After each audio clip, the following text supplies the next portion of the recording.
Hello everyone, welcome back to my YouTube channel. তো আমি চলে এসেছি আজ একটা নতুন ভিডিও নিয়ে। আর বন্ধুরা দেখে বুঝেই গেছো, মা আমাকে খাইয়ে দিচ্ছে। হ্যাঁ, সকালে গেছিলাম পড়াতে, আর পড়িয়ে বাড়ি আস্তে আস্তে না প্রচণ্ড খিদে পেয়ে গেছিলো। তো মা আমাকে খাইয়ে দিচ্ছে, আর শুধু আজই নয়, মা প্রায় দিনই আমাকে খাইয়ে দেয়। আমার তো ভীষণই ভালো লাগে মায়ের হাতে খেতে। তো এই যে, তো আর ভিডিওটা কিন্তু দেখতে থাকো বন্ধুরা।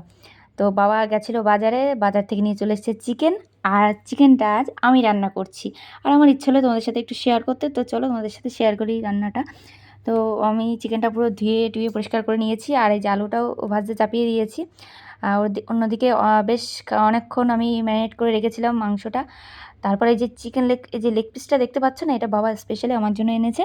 কারণ আমি লেগ পিস খেতে ভীষণই ভালোবাসি। এই দেখো চাপিয়েও দিয়েছি আমি।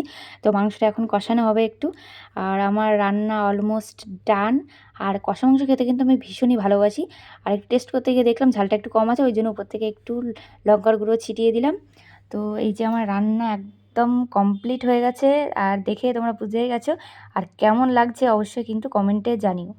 আর যেহেতু রান্না কমপ্লিট করার পর স্নান সেরে দুপুরে এখন খাওয়া দাওয়া করতে বসে গেছি।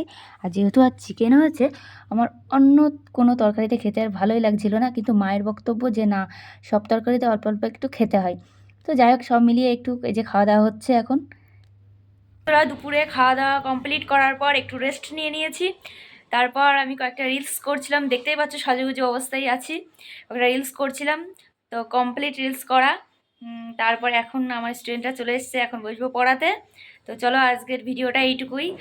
তো তোমাদের যদি ভালো লেগে থাকে তো অবশ্যই লাইক কমেন্ট শেয়ার করে দিও, আর অনেক অনেক ভালোবাসা দিও।